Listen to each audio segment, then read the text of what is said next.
In this video, I'll show you how to automate Facebook Messenger for your business, step by step. Automated Messenger replies help you respond to customers instantly, even when you're unavailable. First, open your web browser and sign in to Meta Business Suite with the Facebook account that manages your business. Next, click Inbox, then open the Automation section. Here, you'll find automation options such as Instant Reply, Away Message, Frequently Asked Questions, and Lead Capture. Choose the automation you want to set up, then customize the message with the information you want customers to receive.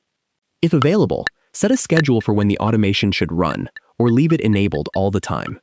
Review your settings, then click Save or Turn On to activate the automation. To make sure everything is working correctly, send a test message to your Facebook page and confirm that the automated response is delivered.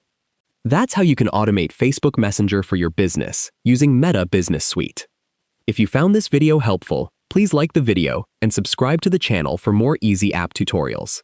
Thanks for watching.